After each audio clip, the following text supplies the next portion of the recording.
¿Qué tal? No sería una saga de películas de terror si no llegáramos a una tercera parte. Ok, vamos a hablar nuevamente ahora en la parte 3 del movimiento en una dimensión, concretando el problema que habíamos comenzado a trabajar con una función polinomial de tipo cuadrática. Ahora que tenemos toda la información que se generó en los incisos anteriores, tenemos una ecuación de posición, una función de velocidad y una función de aceleración versus tiempo, que se obtuvieron a partir de las derivadas para obtener las velocidades y la aceleración instantánea. Ok, lo que ahora vamos a tener nosotros es que hay que graficar esas funciones. Vamos a partir de cero para ver cómo se grafica una función en Excel. Algunos ya son súper expertos, ya me pueden enseñar cómo generar macroinstrucciones. Otros no han tenido la oportunidad y es un buen momento para aprenderlo. Muy bien, como aquí la educación es para todos, lo que voy a hacer es proceder a generar una tabulación. Voy a borrar los datos que tengo aquí de entrada, ¿de acuerdo? Para obtener la gráfica de posición.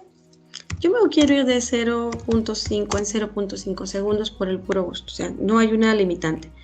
Entre más pequeño sea el intervalo de tiempo, o sea, entre más pequeño sea de 0.5 en 0.5, de 0.2 en 0.2, incrementas el grado de detalle, pero también incrementas la cantidad de datos que se grafican. Entonces hay que hacer un equilibrio entre el número de datos y el grado de detalle que queremos tener. Como Excel lo calcula, pues yo elijo tener una gran cantidad de datos. Entonces, a la hora de meter una ecuación, voy a ver mi función original. Como es mi función de posición, la observo y digo, esto es igual a 2.0 por tiempo. ¿Cuál tiempo? El que tengo a un costado que definí como tiempo en la columna anterior, que se eleva al cuadrado, menos 17 por este tiempo. Con el solo hecho de tocarlo, ya se está seleccionando más 30. Ojo, al inicio pongo un símbolo igual y con el símbolo igual se activa las casillas para generar una fórmula y obtengo este dato. Si lo quiero hacer para todos los datos, únicamente arrastro. Claro, también pude haber hecho que selecciono la parte inferior y trazo. ¿De acuerdo? Como aquí yo ya tenía seleccionada una gráfica, ya las construí por practicidad, por cuestiones de tiempo, pues se fue generando solita, pero ojo, voy a borrarla para generar una nueva función de posición, una nueva gráfica de posición, solamente para que vean lo que acabamos de hacer. Selecciono todos los datos y al seleccionar los datos le voy a dar insertar gráfica. Hay muchos tipos de gráfico, pero yo me voy a fijar en una que se llama gráfico de dispersión, porque es donde puedo alimentar datos que proceden de una ecuación con toda libertad. Yo puedo acomodar los datos de manera que queden como puntos. Puedo tener líneas continuas unidas a puntos o puedo tener únicamente la línea continua. Por practicidad para fines de cálculos voy a seleccionar esta. Ojo, yo por practicidad también para fines de orden, pues hay que ponerle nombre a las gráficas siempre. Y esta es una gráfica de posición versus tiempo. ¿De acuerdo? Ok, una vez que ya tengo mi gráfica de posición versus tiempo, pues también me doy cuenta que no es suficiente, que hay que agregarle los ejes. Y que el primer eje, pues es la posición. Y la posición yo la voy a medir, yo la reconozco como X y la mido en metros. Y doy Enter. Y el tiempo, selecciono nada más. Y el tiempo lo reconozco como T y lo mido en segundos. Es observable. Y entonces ya tengo mis ejes y lo único que me va a faltar, pues es que hay que hacer que la escala sea lo más definida posible. Entonces yo voy a agregar también una escala horizontal para que se pueda marginar lo más posible. Si no lo quiero hacer por ese medio, también puedo seleccionar así tal cual. Con Enter selecciono la línea que se ve en el origen, la línea horizontal. Y entonces le digo que voy a darle formato al eje, estoy dándole formato. Yo digo, ¿sabes qué? De punto 2 en punto 2 no me sirve, no tengo suficiente detalle. Me voy a ir de 0.1 en 0.1 y se ve demasiado pegado. 0.5 estaba Ajá. Y luego le voy a restablecer. Este va de 2 en 2 y me voy a ir de 0.2 en 0.2. Y entonces se ve, bueno, me voy a ir con 0.1. ¿Por qué? Porque así se puede ver con mucho detalle de cuánto en cuánto me estoy yendo para poder hacer mediciones muy precisas. Ok, ya que la tengo así, cierro esto que nada más es un auxiliar y la voy a mover de tal forma que tenga la información en orden. Ojo, para fines prácticos, yo ya grafiqué la velocidad y grafiqué la aceleración. Las tengo en esta parte. Aquí se ve mi gráfica de velocidad y se ve mi gráfica de aceleración. ¿Qué hago en todos los casos? Lo mismo. Selecciono los datos de la tabulación y inserto una gráfica con sus respectivos datos. Ahora ya tengo esto. Ya puedo tabular, ya puedo graficar, ya puedo dar mucho detalle a mis líneas secundarias para poder medir. ¿Y qué es lo novedoso de esto? Bueno, pues que vamos a hacer la interpretación a partir de estos datos. Para esto, pues voy a cambiar para tener un buen resaltador y voy a decir, ojo, ¿qué es importante en una gráfica de posición? ¿Qué puedo observar de inmediato? Puedo observar que este punto es lo que conozco como una posición inicial. Puedo observar que este punto es lo que conozco como una posición final. Puedo observar que definitivamente hay un cambio de dirección, donde aproximadamente y visualmente podría decir que es en 4 segundos. 2, 4 segundos. En este tiempo se ve como iba para un lado la tendencia y luego empezó a moverse hacia otro lado. Y la otra cosa que puedo notar es que si este es mi cero cartesiano, pues este es mi punto en el espacio donde cruzo el origen. Lo cruzo una vez, lo cruzo una segunda vez. ¿De acuerdo? Entonces cruzo el origen donde x vale 0. Y aquí, en este punto exactamente, pues es un punto donde hay un cambio de dirección. Y entonces en automático yo sé que ahí la velocidad vale 0 metros sobre segundo. Es un instante de reposo. Entonces, ¿cómo le voy a hacer yo para graficar? Digo, perdón, para interpretar. Toda esta información me sirve para hacer una interpretación de mi gráfico. ¿Qué es lo primero que voy a anotar? La velocidad. La velocidad puedo notar claramente que es variable en todo el intervalo. ¿Cómo lo sé? Porque es una curva. Para que fuera una velocidad constante, tendría que observar, como ya lo vimos en las características del movimiento rectilíneo uniforme, una recta en una gráfica de posición versus tiempo. Y lo que veo es una curva. Definitivamente es velocidad variable en todo el intervalo de t igual a 0 a t igual a 10 segundos. ¿Qué es lo segundo que puedo observar? Voy a cambiar el color de mi tinta y me voy a dar cuenta que, ojo, mi movimiento se va a dar hacia la izquierda o hacia lo que yo haya definido como mi eje negativo. Si yo veo un objeto que se mueve a la izquierda o a la derecha, pues entonces diría que se mueve a la izquierda.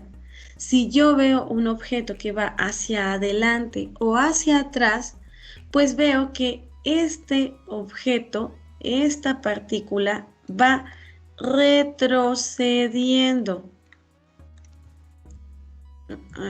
Ok, me voy a mover porque el control Z no lo recibe muy amablemente.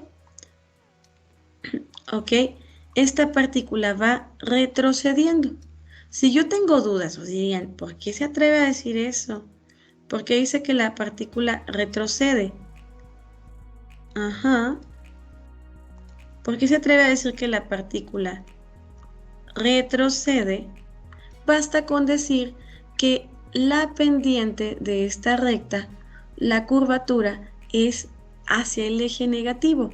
Entonces, podemos decir que la velocidad es variable y negativa en todo este intervalo.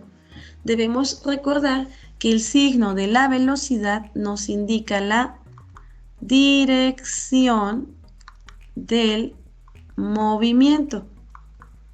Y en este caso específicamente nos indica que retrocede. Efectivamente, aproximadamente en 4, la partícula cambia su dirección y es entonces que empieza a moverse hacia el eje positivo. Voy a cambiar el color. Hacia el eje positivo a partir de este punto aproximadamente, a partir de esta posición, y comienza a regresar, pero no regresó al punto original, regresó hasta este punto, Entonces, notaríamos que nuestra partícula, la voy a dibujar otra vez, se movió desde este punto hasta 60. Debería ser una recta. ¿Cómo se llama? Mis trazos no son muy buenos. ¿De acuerdo?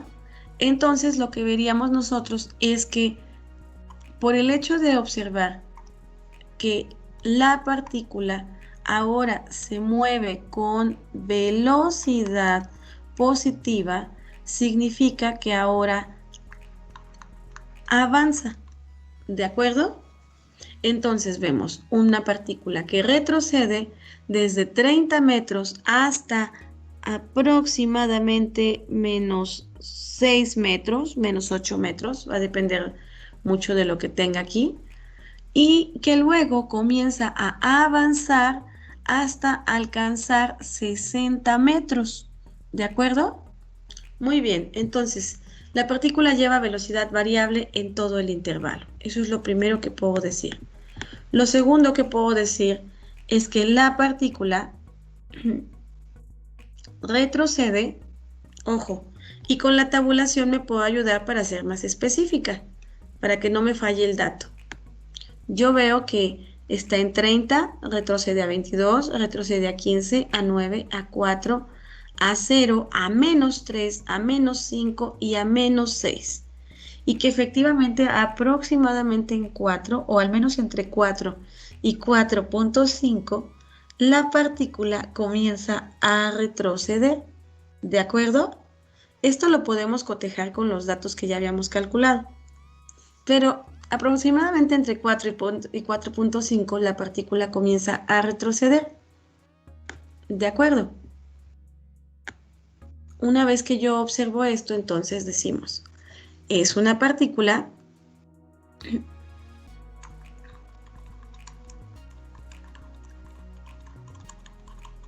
que retrocede con velocidad variable desde 30 metros, que es su posición inicial, hasta menos 6 metros. En ese instante, a los aproximadamente 4.25 segundos. ¿De acuerdo? ¿Qué más observaríamos? Diríamos nosotros que entonces, después de esto, en ese instante,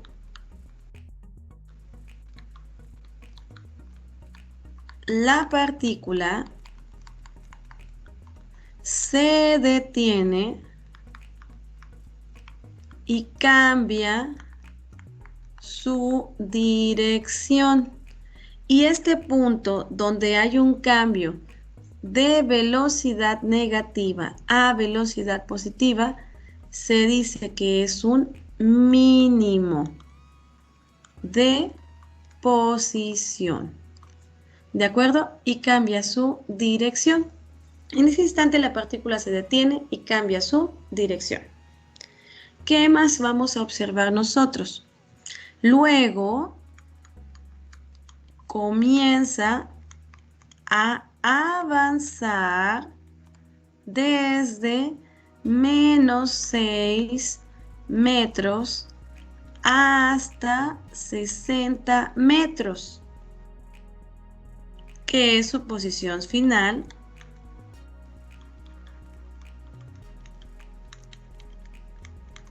A los 30 segundos. ¿Qué más puedo decir de esta gráfica? Cruzó el origen 2 veces en t igual a 2.5 segundos aproximadamente. Cuando tenemos una baja resolución no es posible de verlo, y en t igual a 6 segundos. ¿De acuerdo? Entonces, tener una gráfica de posición contratiempo nos da muchísima información, porque nos habla sobre su velocidad, si es variable o constante, si es positiva o negativa, y por lo tanto si avanza o retrocede un objeto. Nos dice también cuestiones sobre su posición, ¿de acuerdo?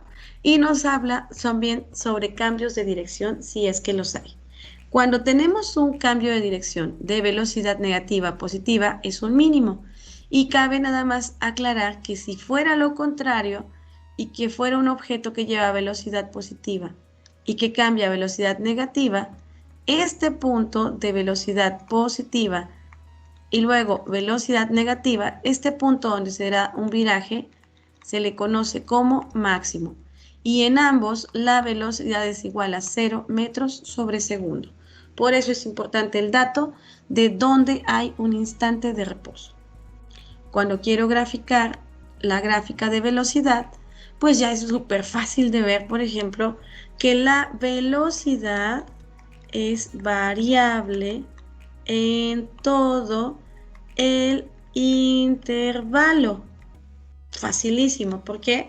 Porque aquí vale 16, 17 aproximadamente, luego 15, luego, no sé, 12.5, 10, y así va avanzando aproximadamente, pero en todo el intervalo va variando, pero va variando con una razón de cambio constante, ¿de acuerdo?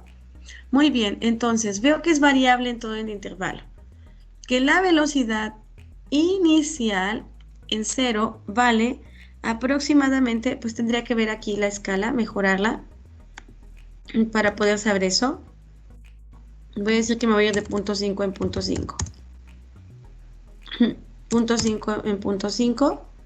Y ok, vamos a irnos de 2 en 2.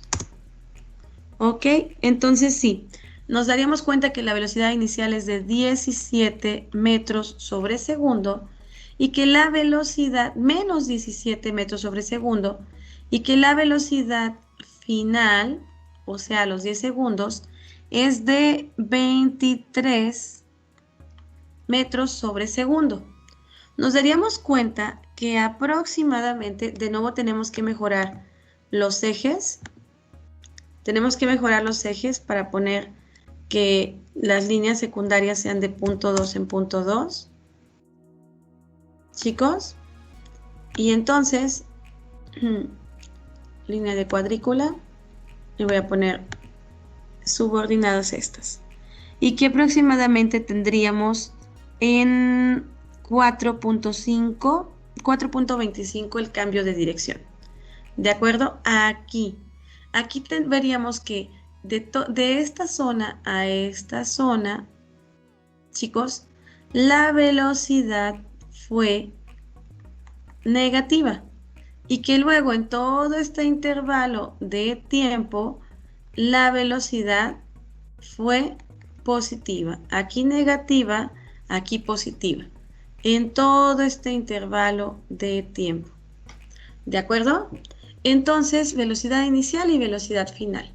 Y que aproximadamente en t igual a 4.25 segundos, la velocidad es igual a 0 metros sobre segundo y entonces hay, como es cambio de velocidad negativa a velocidad positiva, hay un mínimo de posición que es consistente con lo que observamos acá, que aproximadamente en 4.25 es donde se daba el mínimo. Les digo, es un método gráfico, entonces queda con más detalles. ¿De acuerdo? Pero ¿qué es lo más valioso que yo podría determinar de aquí? Rápidamente les comento. Debido al teorema de la velocidad promedio, voy a borrar esto nada más que tengo aquí. Debido al teorema de la velocidad promedio, el teorema de la velocidad promedio nos dice, ojo, esta fórmula es súper importante, que el desplazamiento se puede calcular como una velocidad promedio por un delta t. Si tenemos una gráfica que tiene un perfil tan simétrico, entonces nos está diciendo que si yo calculo el área bajo la curva, en automático, el área bajo la curva me sirve para calcular el desplazamiento de un objeto. Entonces voy a tener un área 1 y voy a tener un área 2. ¿Y cómo se calcula? Como hemos calculado toda la vida las áreas. O sea, como una figura geométrica. ¿Ok? Entonces voy a calcular área 1, que sería esto. Y yo sé que es un triángulo, por lo tanto sería base por altura sobre 2. Y la base es el tiempo, que yo sé que son 4.25 segundos, lo que ha transcurrido aquí, multiplicado por la altura, que va de 0 a 17 metros sobre segundo. La altura son 17 metros sobre segundo y todo esto entre 2. ¿De acuerdo? Mientras que el área 2, de nuevo, es base por altura sobre 2 y es igual a, si son 4.25, pues 4.75 segundos le corresponden a la segunda área. Todo esto desde aquí, perdón, no son 4.75, 6.75. ¿De acuerdo? 6.75 le corresponde a esta área. 4.25, 5.75. ¿De acuerdo? 5.75 le corresponde a esta área y que va desde los 0 y la altura total sería hasta 23 metros sobre segundo. Y entonces si hacemos, y esto es entre 2 porque es un triángulo, cuando hacemos el cálculo diríamos 4.25 por 17 entre 2 y esto nos daría 36.125 metros. ¿Por qué? Porque segundos se cancelan con segundos. Y en el segundo caso, y ojo, pero es menos 17 metros sobre segundo y esto nos da negativo. Y luego tenemos 5.75 que multiplica a 23. Y esto me daría 132.25 y luego esto todavía entre 2. Esto me daría 66, voy a borrar, 66.125 metros, ¿de acuerdo? Si yo quiero conocer el desplazamiento, otra manera sería como la sumatoria de los desplazamientos parciales desde i igual a 1 hasta n. O sea, solamente sumar los desplazamientos que yo haya calculado. Esto equivale a un desplazamiento y esto equivale a un segundo desplazamiento. ¿Y qué tengo que hacer? Pues sumar. Menos 36.125 metros más 66.125 metros. Entonces, esto me va a dar aproximadamente, 125 metros. Ok, diría 66.125 menos 36.125 y esto me va a dar exactamente 30 metros. Ojo, no redondeé por cuestiones prácticas, ¿de acuerdo? Ahora, esto me serviría para calcular el desplazamiento. Las gráficas de velocidad permiten calcular desplazamientos. Mientras que, si yo quisiera conocer la distancia, pues la sumatoria desde igual a 1 hasta n de los desplazamientos parciales, pero absolutos. ¿Qué significa un número absoluto? Que no tomas en cuenta los signos. Y la distancia sería lo mismo que sumar 66.125 metros más 36.125 metros. El absoluto de menos 36.125 es 36.125. Y al sumar, chicos, al sumar este dato, me va a dar 102.25 metros. ¿De acuerdo? La distancia no se las pidieron, pero les estoy diciendo algo que podemos calcular a partir de una gráfica de velocidad. Y por último, si me dan una gráfica de aceleración con un movimiento que es de tipo velocidad variable, me voy a dar cuenta que de acuerdo con la gráfica, la aceleración es constante. Si yo tengo velocidad variable y aceleración constante, son características de un objeto que se mueve con un movimiento rectilíneo uniformemente acelerado. Eso es lo que tendría que comentarles.